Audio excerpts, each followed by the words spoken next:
Assalamualaikum warahmatullahi wabarakatuh. Saudara-saudara, yang merusak akhlak kepada Allah, yang merusak tauhid setelah syirik, bisa juga berbentuk nifak. Nifak itu sifatnya, orang yang punya sifat nifak disebut munafik. Asal katanya dari nafakun. Nafakun itu satu lubang yang punya dua muka, seperti goa, ada tempat masuk, ada tempat keluar. Maka munafik orang yang punya dua muka. Kalau bahasa kita, pandai bermain minyak di atas air. Manis jika berhadapan, balik belakang lain bicara. Sehingga apa yang dinamakan nifak, kata Imam Ali Al-Jurjani dalam kitab ta'rifatnya, izharul imanu bil lisan wa kitmanul kufri bil qalbi. Menyatakan, menampakkan iman dengan lidahnya, tapi menyembunyikan kekafiran dalam hatinya. Dengan kata lain, lidahnya mah iman, hatinya mah kafir. Padahal hati itu yang dilihat, padahal hati itu yang dinilai. Kenapa lidahnya mengaku iman? Ya mungkin karena kepepet, mungkin karena kepentingan, mungkin karena ingin mencari kelemahan orang, lalu dia pura-pura beriman, tapi sesungguhnya hatinya kufur. Ini merupakan penyakit munafik. Dan terus terang, menghadapi orang munafik jauh lebih berat daripada menghadapi orang kafir. Kenapa? Munafik ini kan musuh dalam selimut. Mau dibilang musuh nyata-nyata, apalagi di zaman Rasul ya, ketika periode Madinah, berat sekali menghadapi orang munafik. Mau dibilang kafir, kalau ketemu assalamualaikumnya medok juga. Mau dibilang mukmin, di belakang ngegerundel, nyari-nyari penyakit, nyari-nyari lantaran, mencari-cari gara-gara. Kalau kafir jelas kafirnya, kalau musyrik jelas musyriknya. Tapi munafik, di depan kita dia mengaku beriman, di belakang kita dia caci maki kita. Maka demikian rupa watak orang munafik, Allah benci betul. Sampai dalam Quran orang munafik itu divonis innal munafikin fid darkil asfal minan nar. Orang-orang munafik di dasar jurang neraka yang paling bawah, keraknya neraka. Saudara-saudara kaum muslimin rahimakumullah. Sebab munafik sangat berbahaya, membahayakan umat, membahayakan agama. Di depan kita mereka ngaku pura-pura beriman. Kalau pidato luar biasa, memuji agama setinggi langit, menampakkan seolah-olah dia orang yang dekat dengan agama. Saudara-saudara, agama penting, agama mutlak. Tapi yang ngomong begitu agamanya apa, remeng-remeng. Cuma sekedar lipstick, cuma sekedar dekorasi, cuma sekedar kamuflase, buat ngibuli orang lain. Dia mengaku beragama, mengatakan agama mutlak, menganggap agama penting, seolah-olah memperhatikan benar tentang tatanan kehidupan beragama, tapi sebenarnya di hatinya tidak lebih berkecamuk penyakit-penyakit kufur. Maka sifat munafik ini termasuk menodai tauhid. Artinya merusak akhlak kita kepada Allah Subhanahu wa ta'ala. Sifat yang ketiga yang juga merusak akhlak kita kepada Allah dinamakan riddah. Riddah itu sifatnya, orang yang punya sifat riddah disebut murtad. Murtad keluar dari Islam. Keluar dari Islam tentu tadinya di dalam Islam. Oleh satu perbuatan dia bisa menjadi murtad. Misalnya tadinya dia iman benar kepada Allah, tapi melarat. Kadang-kadang sehari masak, 3 hari libur. Akhirnya oleh kesulitan ekonomi dia tidak kuat. Ada yang menawarkan kebaikan, dibawain supermi, dibawain obat-obatan, diberikan beras. Goyah imannya. Keluar dia dari Islam, ikut agama orang yang memberikan pertolongan kepadanya, memilih kesenangan sebentar dengan mengorbankan kebahagiaan yang kekal. Maka orang semacam itu riddah sifatnya, murtad orangnya, keluar dari Islam.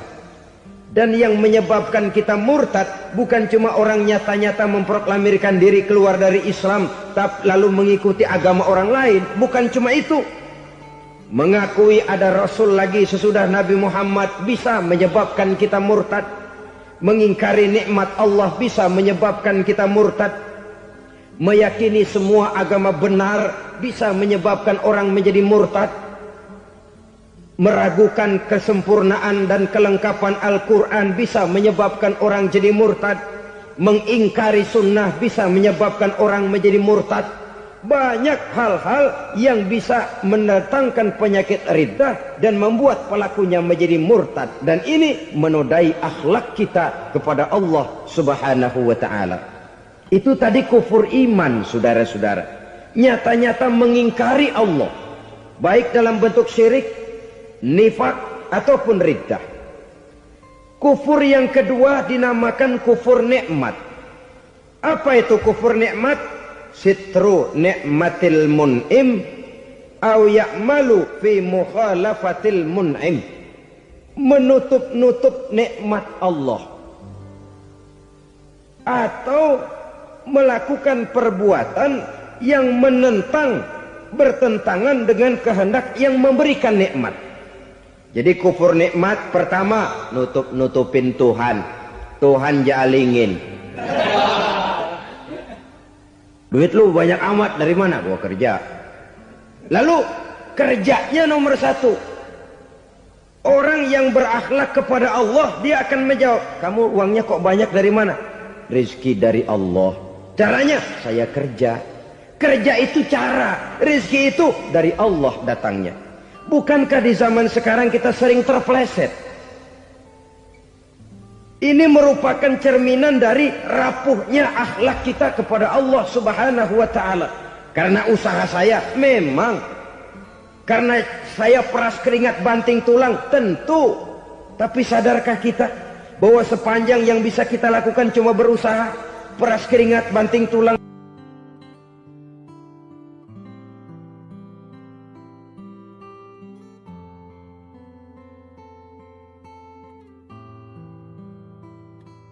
Soal rizki, soal jodoh, soal maut, kitakah yang mengatur?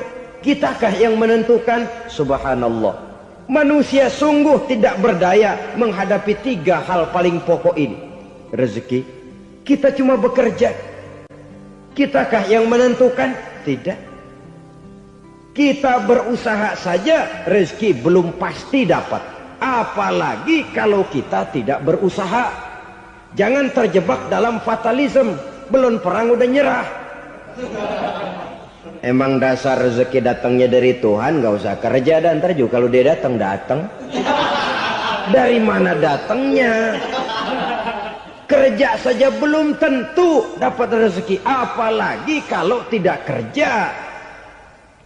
Yang jelas usaha perlu kepastian, itu urusan Allah. Ini akhlak kepada Allah Subhanahu wa ta'ala. Jodoh juga begitu. Kita berusaha, kita berupaya, Allah menghendaki lain jadinya. Maut juga begitu. Siapa sih yang pengen ngadepi maut? Siapa sih yang pengen mati? Siapa sih yang pengen ketemu malaikat Israel? Tidak seorang pun kalau ditanya, kecuali mereka yang putus asa ya. Kalau otaknya masih normal, mau mati mesti belakangan dulu dah dikit. Tapi yang satu itu, saudara, kalau dia sudah datang, tenaga mana yang bisa menolak? Kalau dia sudah berkunjung, kekuatan mana yang bisa menghindar? Kalau dia sudah ingin bertemu, kemana kita bisa melarikan diri? Manusia sepanjang yang dia lakukan hanya berusaha, tapi kepastian, ketentuan dari Allah Subhanahu wa ta'ala. Orang yang kufur nikmat, nutupin Allah. Dia merasa rezekinya adalah mutlak peras keringatnya. Seolah-olah Allah nggak punya peranan apa-apa di situ. Oh, ini kan saya bisa rumah begini karena saya kerja keras. Oh, ini mobil saya begini, saya kerja keras. Peras keringat, banting tulang, keras.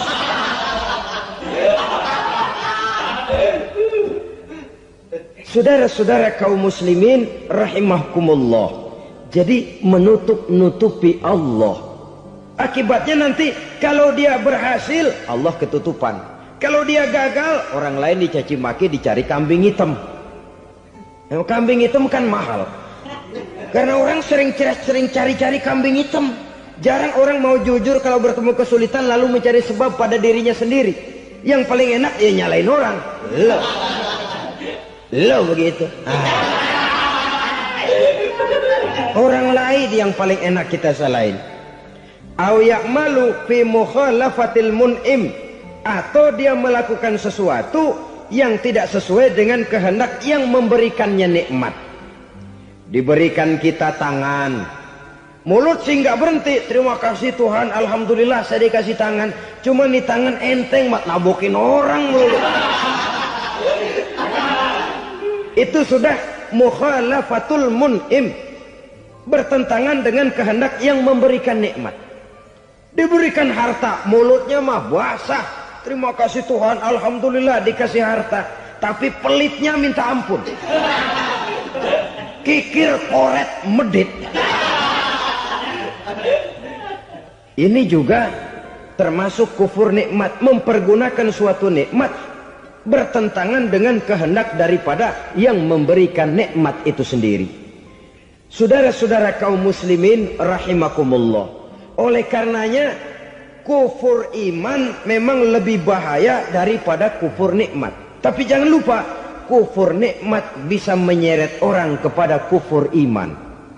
Nah kalau Allah udah dialingin, Tuhan sudah dinomor duain, lama-lama kenapa dia tidak mendewakan dirinya sendiri? Mendewakan pangkatnya, mendewa-dewakan otaknya, mendewa-dewakan kemampuannya. Pada awalnya dia memang cuma kufur nikmat, tapi lambat laun kalau ini tidak diobati secara pasti orang akan mengarah kepada kufur iman. Bisa berbentuk syirik, bisa berbentuk nifak, bisa berbentuk riddah. Saudara-saudara, oleh karena itu menjaga akhlak kepada Allah mutlak penting. Sebab apa? Kita tidak berakhlak kepada manusia saja, kita dikucilkan dari pergaulan. Kalau kita tidak berakhlak kepada Allah, dikucilkan oleh Allah. Hadis qudsi menyatakan, man lam yashkur ala na'ma'i wa lam yasbir ala bala'i falyakhruj min tahtis sama'i falyatlub rabban siwaya. Kata Allah, siapa orang yang tidak mau bersyukur terhadap nikmat yang aku berikan kepadanya dan tidak mau sabar terhadap ujian yang aku berikan kepadanya, falyakhruj min tahtis sama'i, persilahkan saja keluar dari kolong langitku, waliyatlub rabban siwaya, tolong cari Tuhan lain selain daripada aku. Murka Allah, diusir, cuman gak kedengeran aja. Siapa yang tidak mau syukur terhadap nikmatku, siapa yang tidak mau sabar terhadap ujian yang aku berikan kepadanya, persilahkan keluar dari kolong langitku ini, cari Tuhan lain selain aku. Langit Tuhan yang punya, Tuhan kita lawan, diusir dari kolong langit, mau pindah ke kolong mana?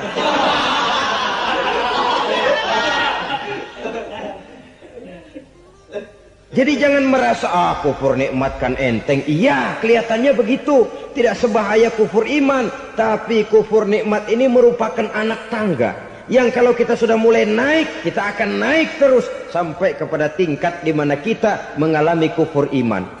Kalau sudah ke sana, maka akhlak kita kepada Allah terkenalah erosi, terkena polusi, hancur akhlak kepada Allah. Dan itulah sumber kesengsaraan abadi.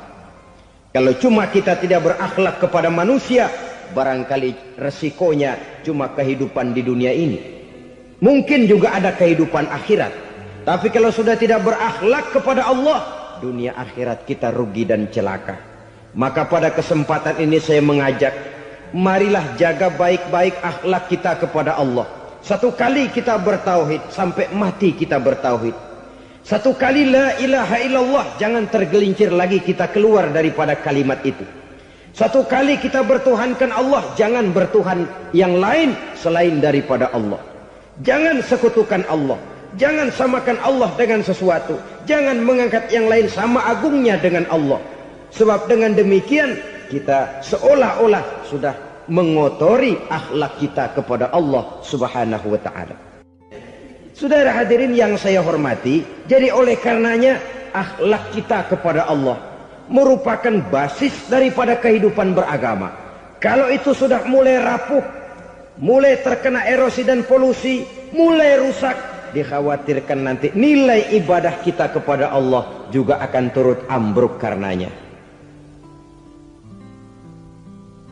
Saudara-saudara kaum muslimin rahimakumullah, tugas yang kedua memperbaiki akhlak manusia kepada sesama manusia. Kita tahu Islam sesuai dengan namanya adalah agama damai. Maka akhlak manusia kepada sesama manusia menempati porsi yang penting dalam kehidupan beragama.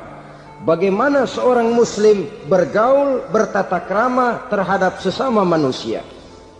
Mari kita lihat lebih jauh persoalannya. Untuk memudahkan pembicaraan dari kacamata agama, kita kelompokkan saja manusia itu dalam dua. Pertama yang seiman dan yang kedua yang tidak seiman. Yang tidak seiman itu kita sebut saja kufur atau kafir. Nah, kepada yang kafir pun kita diajarkan untuk berakhlak. Apalagi kepada yang memang nyata-nyata seiman, sekeyakinan, seakidah. Kemanapun Islam datang, ke negara manapun ia masuk, ia tidak menaburkan kerusakan. Jadi tidak benar kalau orang pernah itu menggambarkan, saking sentimennya seorang orientalis pernah menggambarkan Nabi Muhammad di tangan kirinya Quran, di tangan kanannya pedang. Menggambarkan seolah-olah Islam dikembangkan dengan kekerasan. Sebenarnya tidak sama sekali. Kalaupun dalam sejarah perkembangan Islam pernah terjadi perang, maka perang dalam Islam sesungguhnya apabila kita amati sejarahnya bukan untuk memaksakan agama. Karena memang agama tidak bisa dipaksakan. Tetapi justru untuk mempertahankan agama dari segala macam hambatan, rintangan, hinaan dan fitnahan. Tapi kemanapun yang jelas Islam masuk, dia tidak pernah membuat kekacauan, kerusuhan ataupun penghancuran. Candi Prambanan bahkan dipugar, gereja-gereja tidak ada yang dihancurkan oleh umat Islam. Kenapa? Islam agama damai. Soal agama, soal lakum dinukum waliyadin, la ikraha fid din, qad tabayyana ar-rusdu minal ghayy. Tidak ada paksaan dalam beragama, sebab nyata yang benar dengan yang tidak benar. Belum pernah ada orang kafir masuk ke perkampungan orang Islam lalu dikejar-kejar, diteriakin kafir, kafir, sunatin.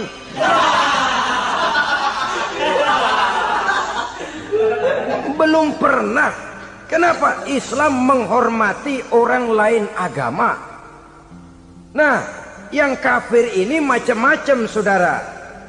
Ada kafir harbi. Nah, ini kafir kerok. Ini kafir yang nyata-nyata memproklamirkan permusuhan kepada umat Islam. Nyata-nyata mengganggu ketenangan umat Islam. Kafir yang seperti ini yang boleh diperangi. Misalnya kita mau sembahyang Jumat dijagain. Nggak boleh sembahyang Jumat, getok palanya. Kafir harbi artinya tantangan perang datang dari mereka, bukan kita yang mulai. Mereka yang buka front. Prinsipnya umat Islam tidak boleh mencari-cari musuh, tapi pun tidak boleh lari kalau ketemu musuh. Musuh jangan dicari, ketemu jangan lari. Karena itu kesan seolah-olah umat Islam ini teroris, umat Islam ini destroyer, umat Islam ini sering menimbulkan keonaran, kerusakan. Sungguh satu fitnahan yang sangat keji. Umat Islam adalah umat yang cinta damai. Islam di masa perkembangannya masuki Eropa melalui Selat Gibraltar, Jabal Tariq, memasuki Spanyol. Islam tidak pernah meruntuhkan gereja. Islam tidak pernah membunuh orang-orang Nasrani. Bahkan Islam mewariskan peradaban dan kebudayaan yang begitu tinggi nilainya di bidang ilmu pengetahuan. Sampai ketika itu Barat banyak mengkaji ilmu pengetahuan dari dunia Islam. Buku-buku berbahasa Arab diterjemahkan ke bahasa Yunani, dipelajari oleh para cendekiawan di negeri barat sana. Mereka mengambil manfaat yang banyak dari masuknya Islam ke Eropa. Sementara gereja tetap berdiri dengan megahnya. Kuil-kuil tempat peribadatan tidak satupun yang diusik-usik. Kenapa? Islam agama yang cinta damai. Asal dia tidak diganggu, asal kehormatannya tidak dihinakan. Jadi kafir harbi, kafir yang nyata-nyata nantang perang, ngajak berkelahi, itu kafir yang nyari penyakit. Kafir harbi ini boleh diperangi dengan catatan mereka yang memang mulai. Yang kedua, kafir zimmi.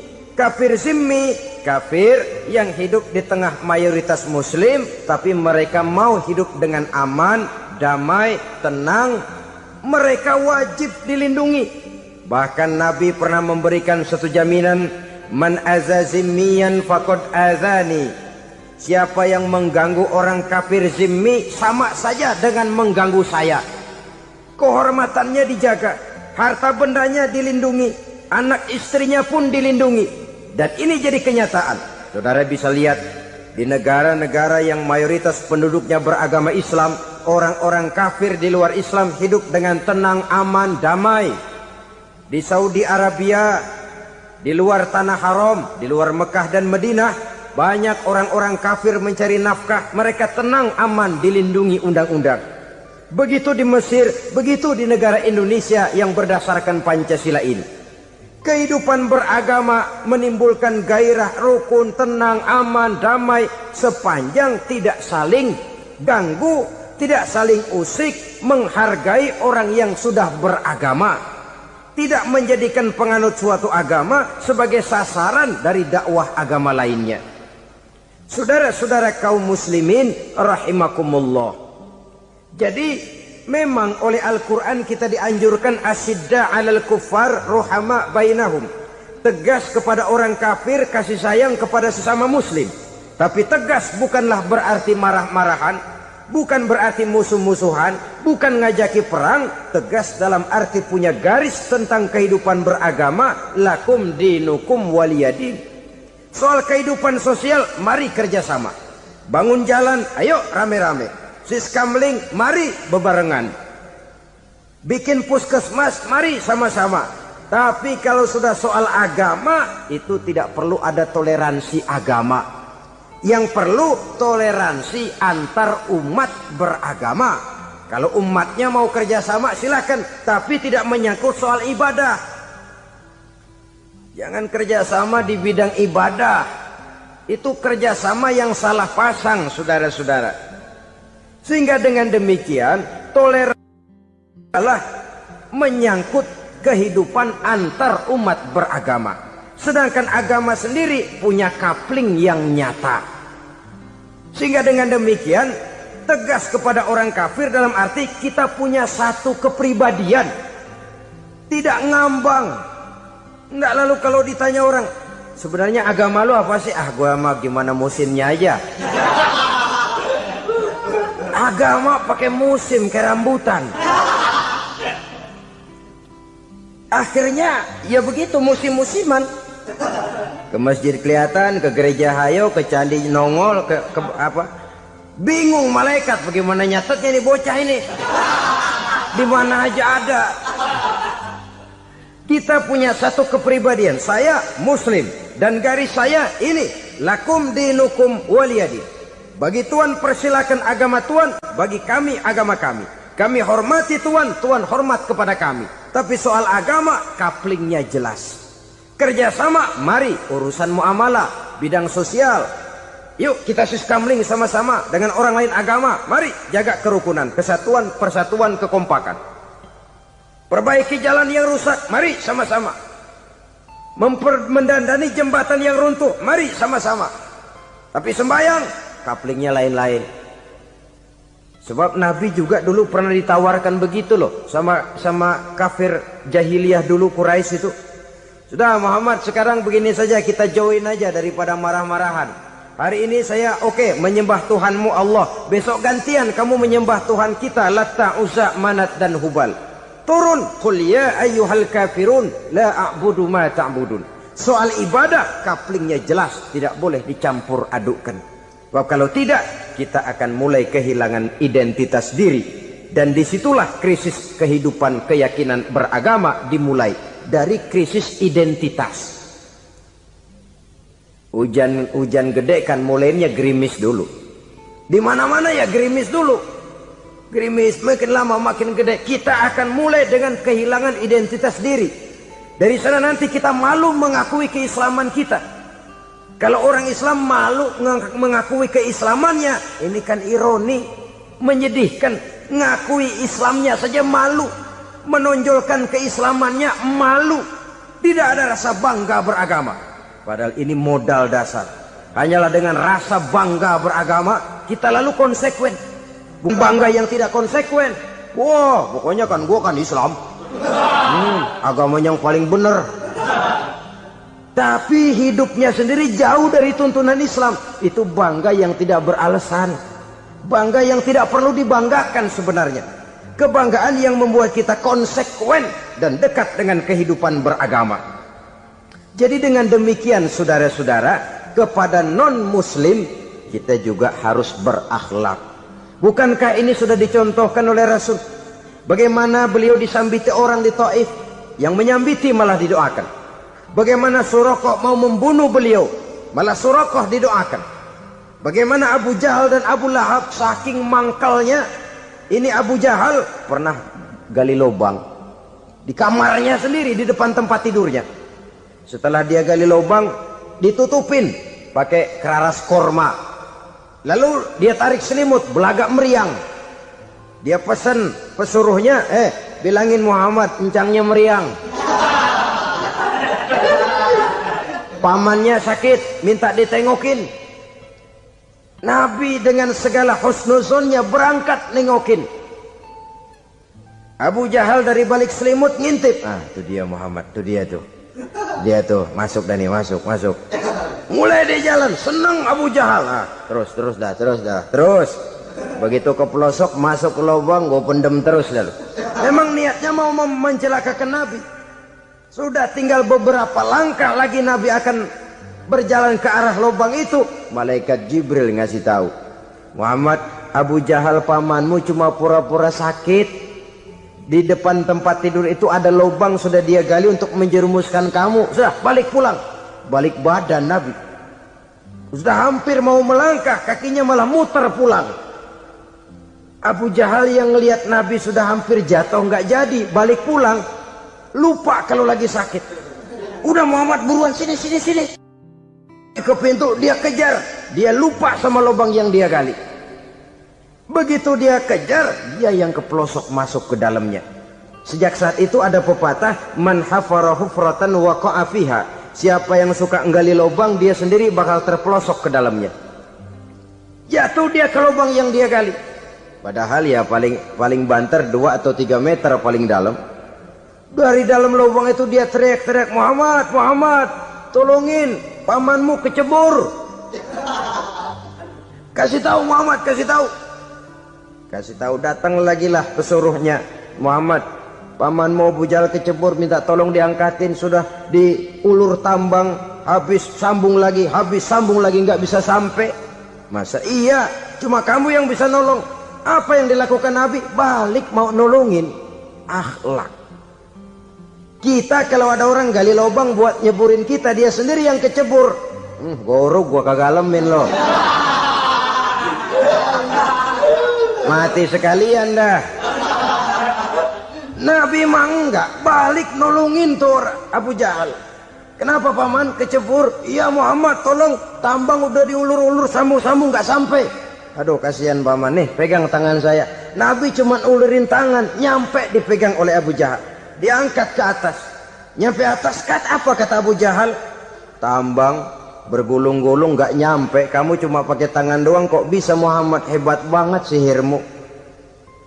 Mukjizat dia bilang sihir, udah ditolongin nyelak lagi, kan yang enak kita injak palanya. Orang dulu bilang wah katanya nolongin anjing kejepit. Udah selesai ditolongin malah yang nolong digigit. Saudara hadirin yang saya hormati, kepada orang-orang kafir kita harus berakhlak, menghormati mereka, tidak memaksakan satu keyakinan dalam batas-batas yang ditolerir oleh agama, yaitu pada masalah-masalah sosial dan muamalah. Itu kepada non-muslim, apalagi kepada sesama muslim. Baik akhlak kepada orang tua, akhlak kepada guru, akhlak kepada jiran atau tetangga, itu semua termasuk dalam akhlak kepada sesama manusia. Akhlak kita kepada orang tua, kadang-kadang kita orang timur ini ketularan orang barat. Engkongnya dianggap CS. Salaman main kedet aja, halo kong. Engkongnya bahalo di bengong. Saudara-saudara kaum muslimin rahimakumullah, akhlak yang tua kepada yang muda, akhlak yang muda kepada yang tua, kepada jiran dan tetangga, kepada sanak famili dan handai tolan, pendeknya kepada sesama muslim.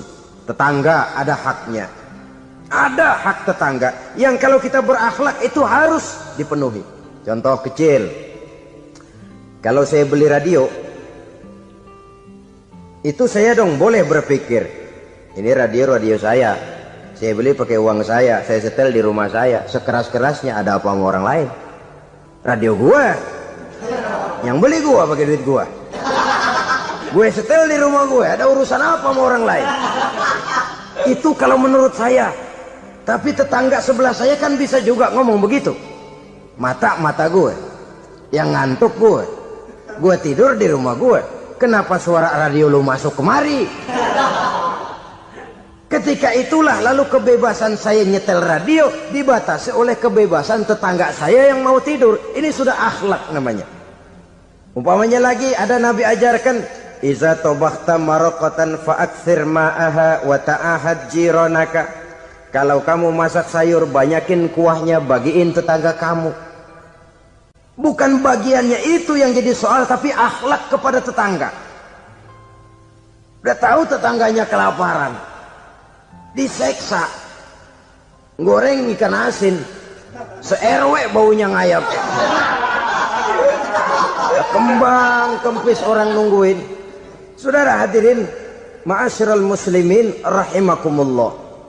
Jadi dengan demikian, kalau sudah kembali kepada orang-orang yang nilai imannya sama dengan kita, apapun organisasinya, apapun baju yang mereka pakai, kaos yang mereka pakai, jaket yang mereka pakai, kalau sudah seakidah, seiman, jaga akhlak kita. Pendapat boleh berbeda, kaos boleh tidak sama, jaket boleh beraneka warna, bendera boleh beragam-ragam, tapi ukhuwah Islamiyah ini utamakan. Adalah lebih baik mencari persamaan dalam kehidupan dan bukan memperbesar perbedaan.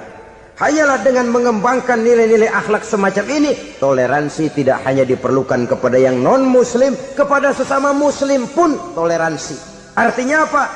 Jangan memponis amalan orang lain. Yang usolli, yang tidak usolli, berjalanlah menurut keyakinannya masing-masing. Jangan lalu memponis, itu namanya nggak toleransi. Kamu nggak pakai usolli ya? Enggak. Brengsek. Kamu pakai usolli ya? Iya. Bidah. Lah dua-duanya kagak yang bener. Kalau yang sembahyang kagak bener, bagaimana yang kagak sembahyang? Apa itu yang bener? Toleransi, setuju dengan perbedaan pendapat, jangan memponis amalan orang lain. Karena kita hanya beramal, hak menerima adalah Allah subhanahu wa ta'ala. Jangan sebentar-bentar mencap, bidah, dolalah, finnar, neraka. Kayaknya neraka kapling orang tuanya kali. Gampang bener masukin orang ke neraka. Kita kadang-kadang bisa toleransi dengan orang luar, tapi kepada sesama muslim toleransi tidak sanggup kita adakan. Mengklaim merasa kita yang benar, orang lain salah semua, itu tidak toleransi namanya. Mentang-mentang jadi ustadz, nih satu-satunya ustadz di sini ya, Semuanya mesti ngaji kemari. Kalau nggak ngaji kemari Islamnya kurang tapi bener. Toleransi. Saudara-saudara kaum muslimin rahimakumullah, lapang dada menghargai orang yang berbeda pendapat, apalagi kalau perbedaan pendapat itu menyangkut hal-hal yang tidak prinsipil, menyangkut hal-hal yang sekunder dalam kehidupan beragama, menyangkut masalah-masalah yang dalam bahasa fikih disebut soal-soal furu'iyah. Tidak usah menyebabkan kita bersih tegang. Kepala sama hitam pendapat boleh berbeda dan halal. Bahkan Nabi mengatakan ikhtilafu ummati rahmatun. Perbedaan pendapat di kalangan umatku bahkan menjadi rahmah, sepanjang perbedaan pendapat itu diiringi dengan rasa toleransi. Tapi kalau sudah main baku hantam, main klaim, memponis orang lain, akhirnya timbullah keretakan. Jangan heran kadang-kadang satu masjid dua kelir.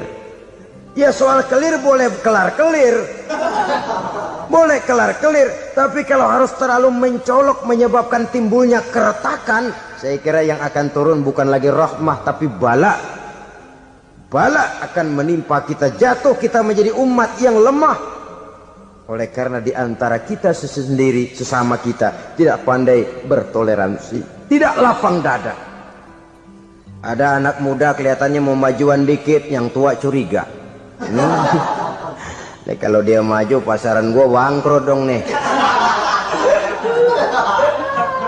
Lalu ditekan tuh anak ditekan melejit. Kadang-kadang yang tua maksudnya baik, mau memelihara, yang muda salah terima. Kan tua kejemur. Dari dulu sampai sekarang gitu-gitu doang. Anak kemajuannya. Padahal yang tua barangkali maksudnya juga baik, mau memelihara. Sebenarnya kalau kita bisa mencoba mencari titik temu dengan alur komunikasi, tidak merasa diri yang paling benar, tapi toleransi, boyak menerima pendapat orang lain, setidaknya mau mendengar omongan orang. Yang susah kalau udah kena penyakit nggak mau ngerti omongan orang, nggak mau nerima pendapat orang. Kodok di kolong tempayan, cukeng kayu asem, asal ijo udah ijo aja ijo dah. Nggak ngerti omongan orang, yang kayak begini yang orang jadi kesandung. Oleh karena itu saudara-saudara, alangkah nikmatnya kehidupan ini apabila kita menyadari kita ini ummatan wahidah, satu umat yang satu, yang diikat dengan akidah. Kalau kepada yang non muslim saja kita diajarkan untuk berakhlak, apatah lagi kepada yang seiman, seakidah, sekeyakinan. Wajarkah perbedaan pendapat yang kecil-kecil lalu menyebabkan kita bertolak belakang, cerai-berai, centang perenang? Bila bertemu di jalan yang satu menyisi ke kiri, yang lain menyingkir ke kanan. Kalaupun juga bercampur di tengah kumpulan orang banyak, persis air dengan minyak. Yang atu melengos, yang atu madep mojok. Orang lain senyum, dia mau pada manyun. Saudara-saudara kaum muslimin rahimakumullah, realita ini walaupun tidak enak, pahit, tapi masih hidup di sebagian masyarakat kita. Ini yang perlu kita atasi. Soal toleransi kepada orang lain, sejarah sudah membuktikan.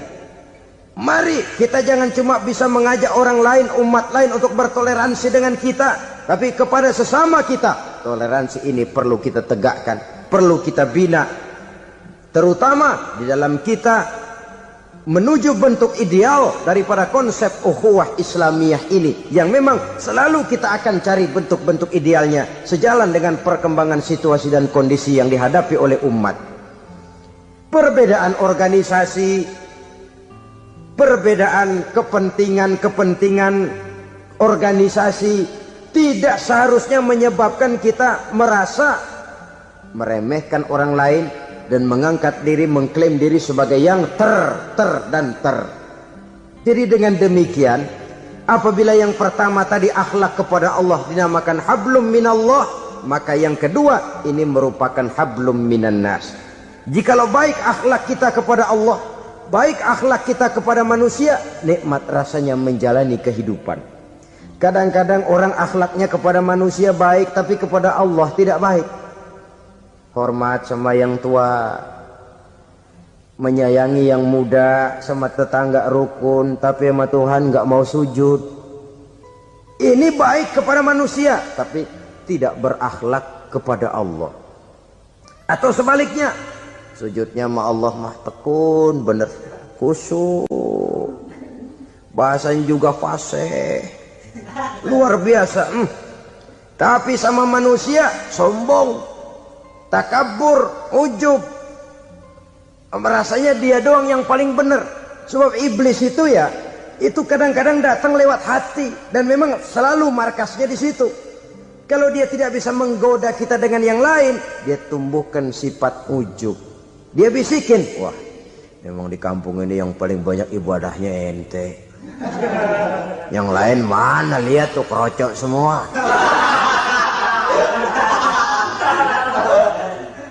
Lalu di hati orang itu tertanam sifat iya ya. Nah, tatkala iya ya, dia sudah terkena serangan iblis. Akhirnya apa? Orang lain diremehin. Asalnya kagak mau sembahyang aja diajak salaman udah najis aja dah. Ketemu juga mukanya ditekuk 4.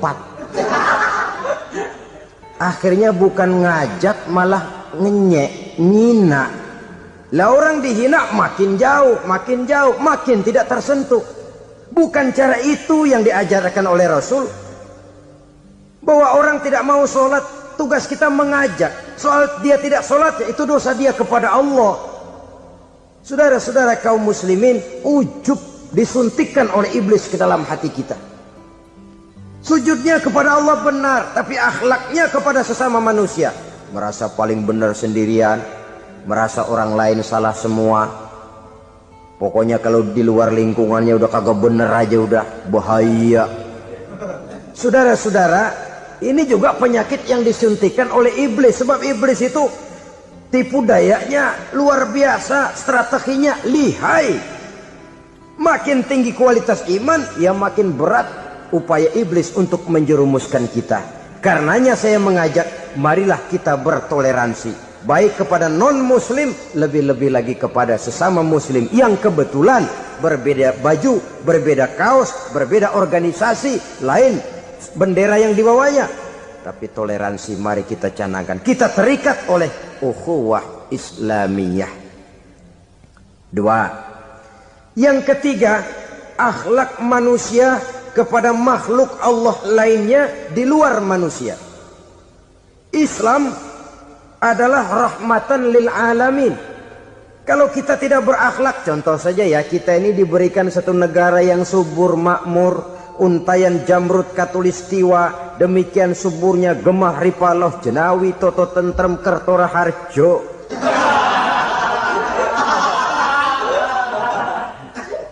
Alam yang begini indah, alam yang begini subur, kalau kita tidak berakhlak kepada alam, kita kuras sumber daya alam, kita tebangi hutan secara liar, kita gunduli bukit, merusak alam, pembalasannya akan kembali kepada kita. The natural of law, kata orang kulon, sunnatullah, itu nantinya akan membawa malapetaka. Kesuburan yang kita lihat akan bisa berubah menjadi gurun pasir yang kerontang, gersang dan tandus. Karena apa? Kita mengeksploitir alam lebih dari yang seharusnya, tidak berakhlak kepada lingkungan di mana kita tinggal. Saudara-saudara, dengan berakhlak kepada Allah, berakhlak kepada sesama manusia, berakhlak kepada makhluk Allah di luar manusia, baik flora maupun fauna, maka mudah-mudahan akan terciptalah satu ekosistem, satu lingkungan hidup yang membuat kita nikmat menjalani kehidupan ini. Inilah saja yang kita bicarakan pada pertemuan kali ini. Marilah kita membina nilai-nilai akhlak walaupun berat tantangannya. Sungguh lebih baik rakyat rendah yang berakhlak tinggi daripada pejabat tinggi yang berakhlak rendah. Karena nilai manusia pada akhirnya ditentukan oleh akhlaknya itu. Usikum wa nafsi bitaqwallah. Wassalamualaikum warahmatullahi wabarakatuh.